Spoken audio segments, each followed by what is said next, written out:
My whole life, I always knew I was special. Even with no remainders, I could always move a decimal. Money on my mind while the girls that made un beso. Hustlers in my blood and it's running through my vessels. Just trying to clear the threshold, just trying to make a way. In my race against time, I could see an early grave. School to prison pipeline, 12 years a slave. Suspension and detention is conditioned for a cage.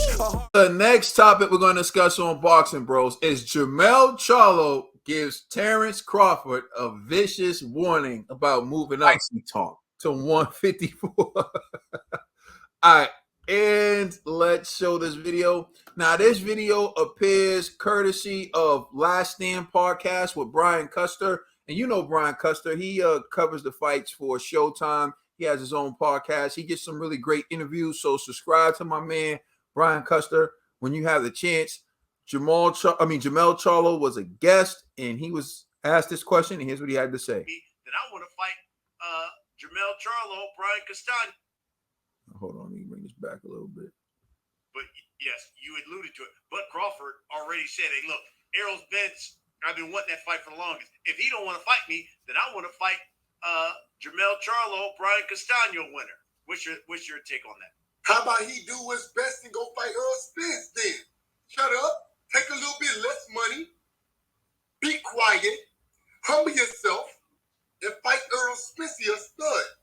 Do what he say, and then you might be the challenger sometimes. These people don't know how to do that. They don't know how to be the challenger. That's his problem. He think he's too high up on the horse. Bob Arum don't give a damn about him. Bob Arum told him to his face he done got lawsuits with his own promoter. You ain't worth shit to me, for real. That mean the man didn't really care about you anyways. You should have just shut up, make the right decision with your people that love you, and then do what you gotta do. Like, it's not my fault that you can't. Hey, they got some studs, and Al Heyman only gonna sign the best of the best to me personally. You got Ennis, you got Garcia, you got Thurman, you got people making a name for themselves in your own weight division. Sit your ass in your weight division and see if you can beat one of them. Cause fucking with me, you gonna get knocked the fuck out. I'm a knockout artist, baby. I don't play no games and I don't get paid for overtime. So it's cool, you know. Run around with your family and love your family, bro. Cause this is how we doing it, bro. We're doing it for our family, but I take it all personal. This is a personal sport to me because I'm the only one in that ring when I get ready to match him up. So I don't see him beating me with the skills that I have and how hard I really go and how hard I train and what I really get in myself. He's barely doing the stuff that I was doing in 2010. They don't even have a system over there. Earl Spence right now is the most dominant 145 pounder that they got. Because why? He proved himself. He can beat everybody in the division that he can. He started stepping on top of everything that he could throughout injuries, throughout tragic situations. Look at Earl Spence Jr. Now look at me at 154. I've been through some things as well. It ain't never compete with that what Earl been through. You know, I try to keep my head on straight, but you know, I'm trying everything I can. And he gets into different stuff, but you heard what he had to say about TC trying to move up to 154.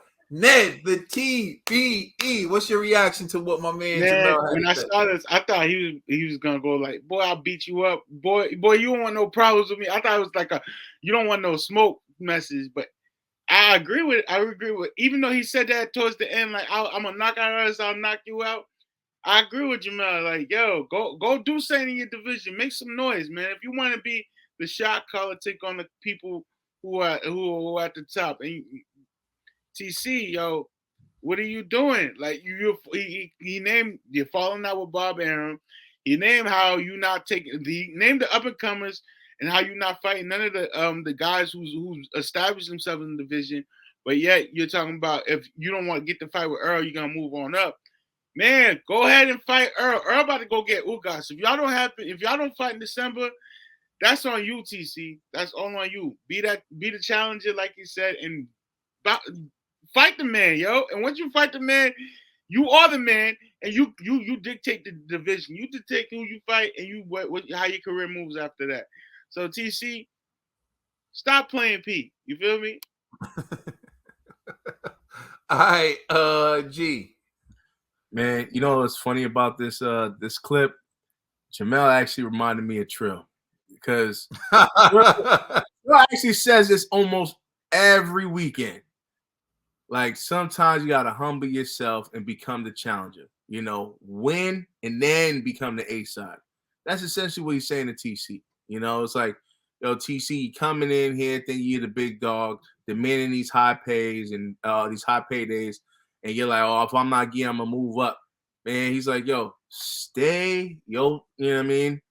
At 147, become a challenger, take a little pay cut, beat the man, then you become the man.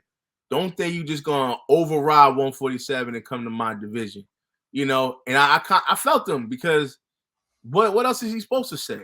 You know what I mean? Like, is Charlo supposed to be like, oh, I'm scared? Like, no, he's supposed to say, yeah, I'm you know what I mean? I'm gonna wax that, you know what I mean? So, like, everything that he said to me was correct.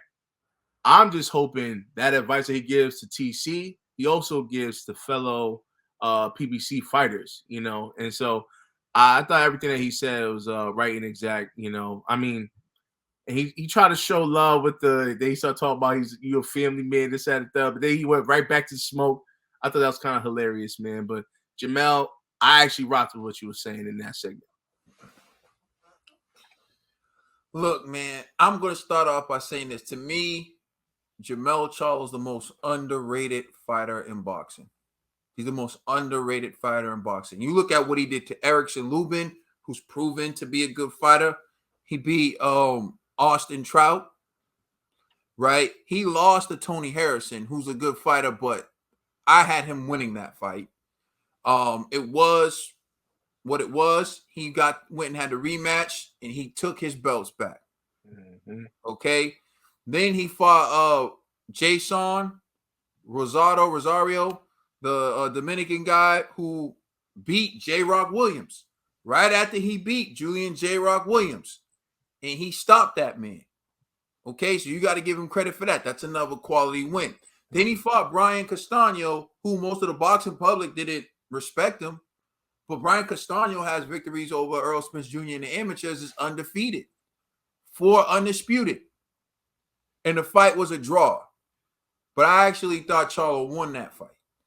And again, I feel like Charlo fell under the situation where people are giving Castano rounds because they expected him to get washed and he was being more competitive than they thought. And he was throwing combinations that weren't landing clean, and Charlo was landing cleaner punches, but Charlo was just shelling up and letting him work so it looks like he's doing something, which I've already told Charlo, and hopefully he's gotten the memo. In a rematch, next time you land your clean punches and he starts trying to do that combo's not landing, just wrap him up and just hold him. And everyone's going to say, oh, it's a boring fight. Nah, because see, if I weave him, you're going to give him credit like he landed him anyway. So that's why I'm going to wrap him up so you can see he ain't landing nothing. We're going to adjust again. And once we adjust, I'm going to land more clean punches on him. And when he starts trying to flail, I'm going to hold him again. So you can see he ain't landing nothing. Because when you break down that fight, that's basically what happened. Every now and then, the last 30 seconds, he would do his little flurries and Charlo would shell up and be weaving and picking them off. But people getting excited over that. So one, to me, Jermell Charlo is the most underrated fighter in boxing, and he should be undefeated. Which brings me to my next point. I think he would clean TC. Now, y'all want to talk about guys who aren't my fighters. I never was a Sean Porter fan, ever. Check the history. I think Sean Porter lost to Danny Garcia, and I think he lost to Ugas. Been saying that. Never was a Sean Porter fan.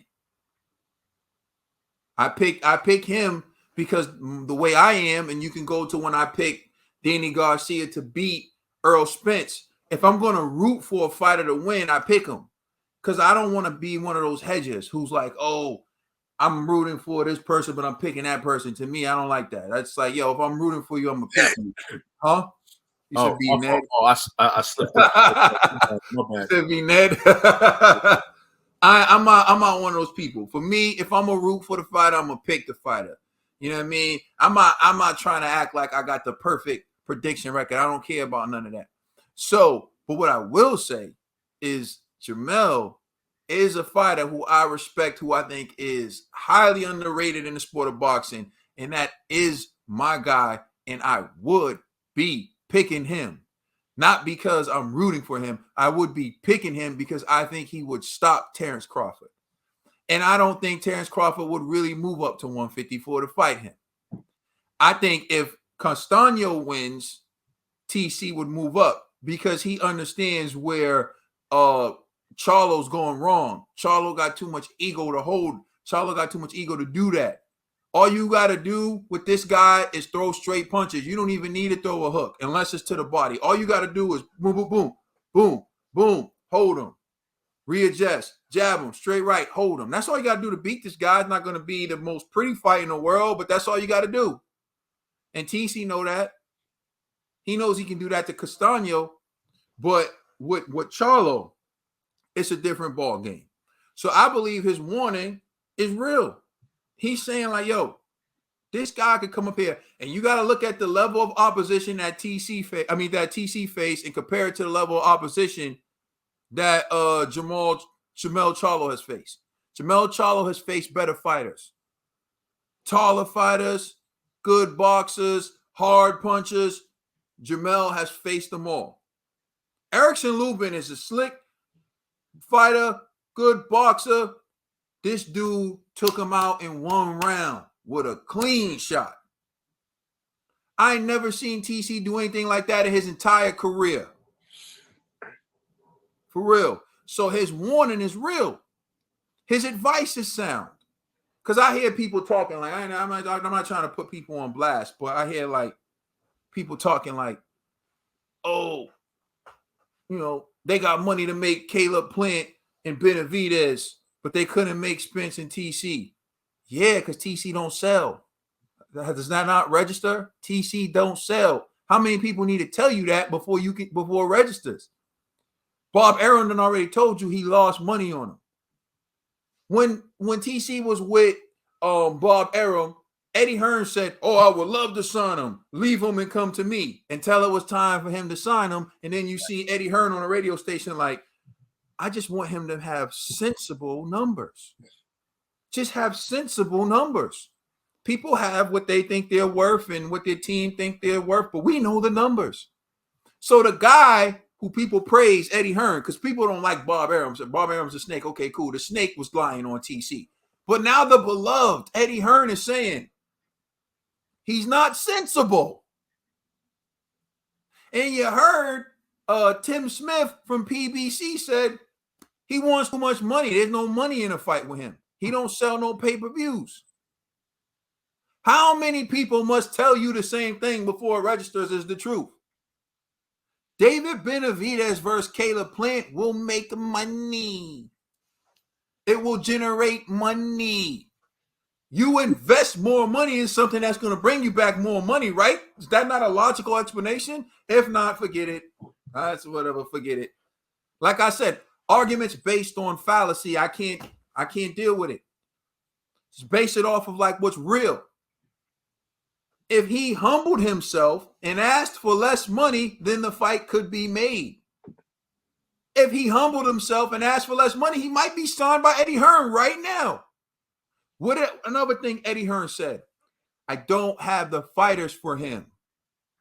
The fighters he needs are on PBC. Mm-hmm. That's what Eddie Hearn said. Eddie Hearn is an impartial person in this situation. So if Eddie Hearn can assess this situation and say that the fighters he needs are on PBC, those same fighters were on PBC when he signed with Bob Arum again. But y'all don't say nothing about that. It's everybody doesn't want, everyone's, yo, at a certain point, man, you just gotta, I'll let anyone believe whatever it is they want to believe.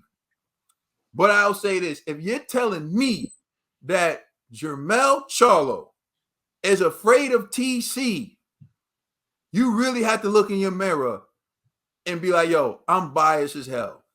I'm biased as hell. Because you make everyone's running from him. Everyone's running from him. Everyone's running from him. Has like Eddie Hearn's running from signing him? PBC's running from signing him? Bob Arum has no interest in re-signing him? Nobody wants to fight him?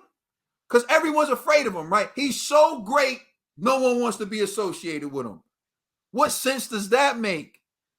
What sense does that make? Y'all love him so much until it's time to buy his fights. If you just bought him so much as you tweet about him, if you just bought his fights so much as you argue with people who tell the truth about him, this man would be bigger than Canelo. This is the difference.